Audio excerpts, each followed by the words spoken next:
Hello student, welcome back to my YouTube channel. तो कैसे हो आप सब? उम्मीद करते हैं मस्त होंगे। तो स्टूडेंट, आज का इस वीडियो में हम बात करने वाले हैं कि विद्युत क्षेत्र क्या होते हैं और विद्युत क्षेत्र तीव्रता क्या है ना, और विद्युत क्षेत्र रेखाएं क्या होता है, ठीक है, और विद्युत क्षेत्र रेखाएं के गुण। टोटल हमने 4 टॉपिक का इस वीडियो में हम बात करेंगे, ठीक है। तो चलिए ज़्यादा देर नहीं करते हुए वीडियो करते हैं स्टार्ट। उससे पहले जो नए हैं वो चैनल को सब्सक्राइब कर लीजिए, बेल आइकन को प्रेस कर लीजिए ताकि नए वीडियो का नोटिफिकेशन आप तक तुरंत पहुंच सके। तो सबसे पहले हम बात करेंगे कि विद्युत क्षेत्र रेखाएं क्या होता है, ठीक है। तो विद्युत क्षेत्र रेखा जो होता है ये एक काल्पनिक रेखा है ना। ये एक काल्पनिक रेखा है जो विद्युत क्षेत्र के दिशा को प्रदर्शित करता है ना। ये एक काल्पनिक रेखा है जो विद्युत क्षेत्र का जो दिशा होता है उसका जो प्रदर्शित करता दिखाता है, ठीक है। इसको जो है ये हम सिर्फ कल्पना कर सकते हैं विद्युत क्षेत्र रेखा को, ठीक है। यही हमने लिखा है, यह एक काल्पनिक रेखा होती है जो विद्युत क्षेत्र की दिशा, तीव्रता आदि को प्रदर्शित करता है, ठीक है। ऐसे विद्युत क्षेत्र रेखा के परिभाषा कभी भी पूछता नहीं है, ठीक है। वो पूछेगा तो क्या पूछेगा कि विद्युत क्षेत्र रेखा के गुण पूछेगा, है ना। विद्युत क्षेत्र रेखा के गुण पूछता है, ठीक है। ये बहुत इंपॉर्टेंट है। चलिए एक एक करके इसको हम बात करते हैं, ठीक है। तो विद्युत क्षेत्र रेखाएं धन आवेशी बाहर निकलते हुए प्रतीत होती है तथा ऋणावेशी में अंदर आती हुई प्रतीत होती है। मतलब कहने का मतलब है, अगर कोई धन आवेशी है, ठीक है, कोई क्यू आवेश है जो पॉजिटिव है, ठीक है, जो पॉजिटिव है, जो धन आवेशी है ना, वो बाहर निकलते हुए प्रतीत होती है ना, बाहर निकलते हुए प्रतीत होती है। यानी कुछ इस तरह से है ना। कोई क्यू आवेश है प्लस, है ना, पॉजिटिव है, वो बाहर निकलते हुए प्रतीत होती है इस तरह से। और जो ऋण आवेश है, जो नेगेटिव है ना, वो जो है ऋण आवेश में अंदर आती हुई प्रतीत होती है। इसमें जो है इस तरह से प्रतीत होगा, इस तरह से, ठीक है। तो ये था पहला। ये क्या बोल रहा है कि किसी भी विद्युत क्षेत्र रेखाएं धन आवेशी बाहर निकलते हुए प्रतीत होती है। जब धन आवेश जो है बाहर निकलते हुए प्रतीत होती है, जबकि ऋण आवेश में अंदर जाते हुए प्रतीत होती है, ठीक है। तो ये था पहला। दूसरा है, विद्युत क्षेत्र रेखा पर किसी बिंदु पर खींची गई स्पर्श रेखा विद्युत क्षेत्र के दिशा को प्रदर्शित करता है ना। यानी विद्युत क्षेत्र रेखा पर, जैसे मान लेते हैं ये रेखा है, ठीक है, इसमें खींची गई स्पर्श रेखा जो है विद्युत क्षेत्र के दिशा को प्रदर्शित करता है। जैसे मान लेते हैं यहाँ पे एक स्पर्श रेखा खींचते हैं, ठीक है, इस प्रकार से। तो इसका जो दिशा जो है उधर जा रहा है ना, ये दिशा को प्रदर्शित करता है, ठीक है। अब मान लेते हैं यहाँ पे इसका दिशा इधर है, ठीक है, यहाँ पे इसका दिशा इधर है ना। तो किसी भी बिंदु पर जो खींचा गया स्पर्श रेखा है ना, वो दिशा को प्रदर्शित करता है कि विद्युत क्षेत्र का दिशा किधर है, ठीक है। आगे बात कर लेते हैं तीसरा नंबर, कि विद्युत क्षेत्र रेखाएं कभी भी एक दूसरे को प्रतिच्छेद नहीं करती है ना। जो विद्युत क्षेत्र रेखा होता है वो कभी भी जो है एक दूसरे को प्रतिच्छेद नहीं करेगी, है ना। ये काहे नहीं करती है, देखते हैं समझ के, ठीक है। जैसे मान लेते हैं कि ये पहला विद्युत क्षेत्र रेखा है, ठीक है, ये दूसरा विद्युत क्षेत्र रेखा है, ठीक है। ये जो अगर प्रतिच्छेद करेगी, है ना, तो जो इस बिंदु में जो दिशा को हम ज्ञात करते हैं, तो एक इधर होगा और एक इधर होगा, है ना, जो कि ये संभव नहीं है। यानी एक बिंदु पर दो दिशा संभव नहीं है ना। तो इसका जो विद्युत क्षेत्र रेखा जो कभी भी एक दूसरे को प्रतिच्छेद नहीं करती है। क्यों नहीं करती है? क्योंकि अगर एक दूसरे को प्रतिच्छेद करेगी, है ना, तो विद्युत क्षेत्र का दिशा अलग अलग हो जाएगा, जो कि संभव नहीं है ना, ये असंभव है, ठीक है। तो इसको याद रखना है कि विद्युत क्षेत्र रेखा कभी भी एक दूसरे को प्रतिच्छेद नहीं करेगी, ठीक है। आगे बात कर लेते हैं, विद्युत क्षेत्र रेखाएं की संख्या जितनी अधिक होगा, है ना, विद्युत क्षेत्र उतना ही प्रबल होगा, ठीक है। यानी कहने का मतलब है कि विद्युत क्षेत्र रेखाएं जितना ही अधिक होगा, जैसे देखते हैं, जैसे मान लो यहाँ पे 2 3 4 5 6, इसको नाम देते हैं U1, ठीक है।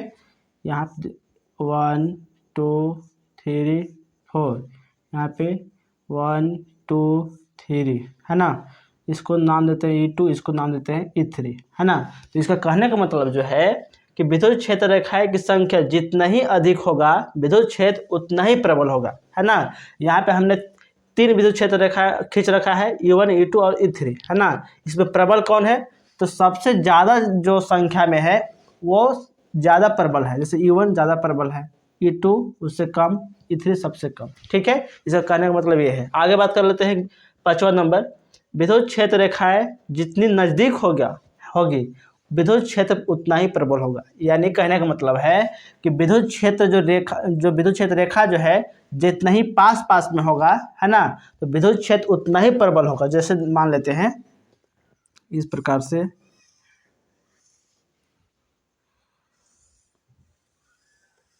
ऐसे, ठीक है। यहाँ पे नाम देते हैं E1, इसको नाम देते हैं E2, यहाँ पे E3, है ना। तो यहाँ जो विद्युत क्षेत्र रेखा की जितनी नज़दीक होगा विद्युत क्षेत्र उतना ही प्रबल होगा। तो सबसे नज़दीक कहाँ पे है, E1 में है ना। तो E1 सबसे ज़्यादा प्रबल है, ठीक है। उसके बाद कौन सा नज़दीक है, तो E3 है, ठीक है। उसके बाद E2 है। आ रहा समझ में।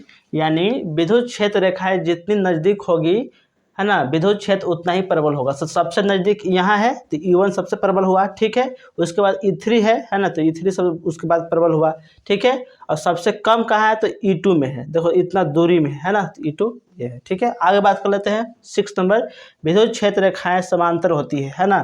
तो विद्युत क्षेत्र रेखा जो होता है वो हमेशा समांतर होती है, ठीक है। जैसे मान लेते हैं कि अगर ऐसे है तो ये समांतर होगी, ऐसे करके,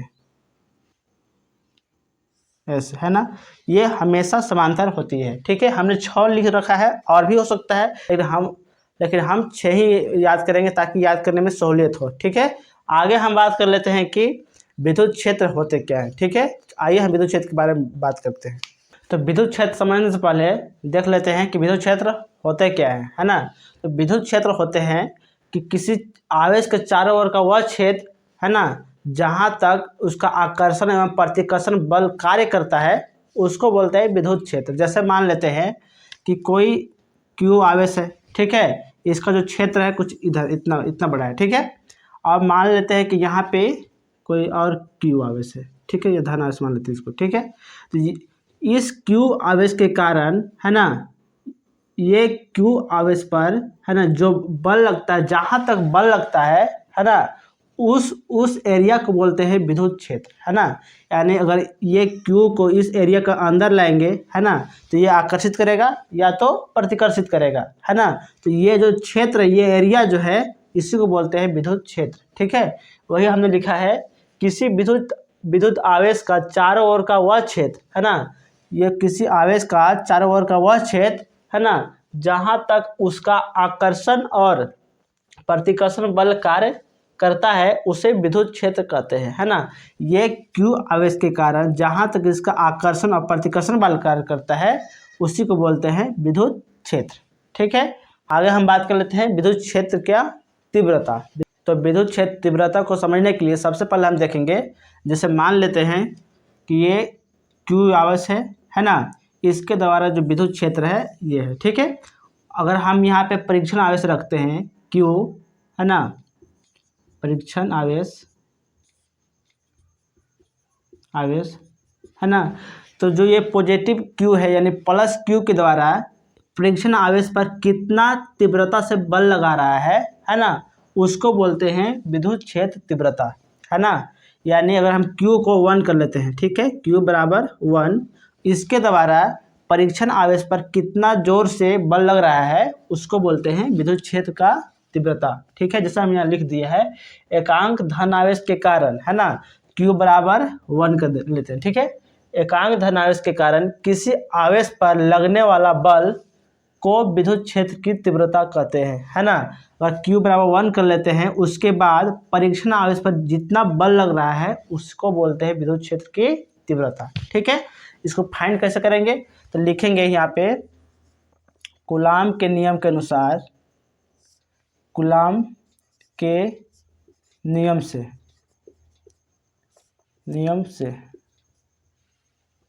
कूलाम के नियम से, ठीक है। कूलाम का नियम क्या कहता है, F बराबर K Q1 Q2 बटा R स्क्वायर, ठीक है। तो लिखेंगे एफ बराबर के Q1 के जगह में 1 लिख सकते हैं 1 इंटू Q2 बटा आर स्क्वायर।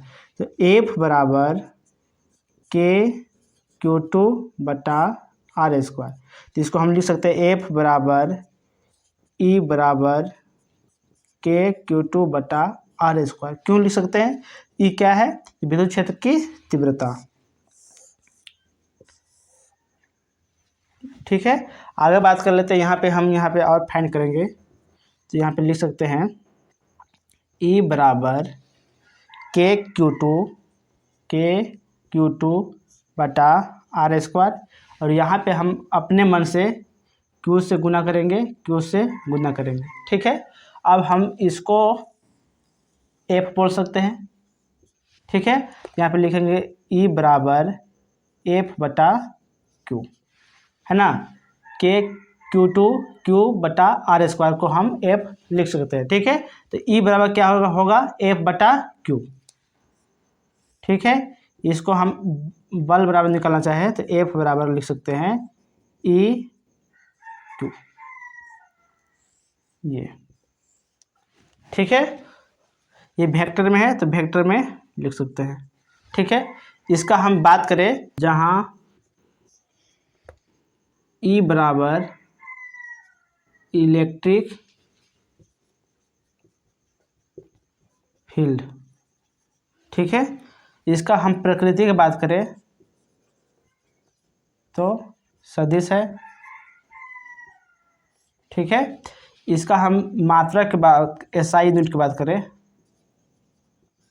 तो क्या होगा न्यूटन पर कूलाम। ठीक है, आगे बात कर ले इसका बीमा की बात करते हैं तो बीमा होगा इसका बीमा MLT-3A1। तो ये था विद्युत क्षेत्र की तीव्रता, है ना। तो आज का वीडियो में हमने क्या क्या टॉपिक कर लिया है। तो विद्युत क्षेत्र क्या होते हैं, विद्युत क्षेत्र की रेखाएं क्या होता है। ठीक है, विद्युत क्षेत्र रेखा के गुण कैसे क्या होता है। ठीक है, और लास्ट में हमने बात किया विद्युत क्षेत्र की तीव्रता। ठीक है, तो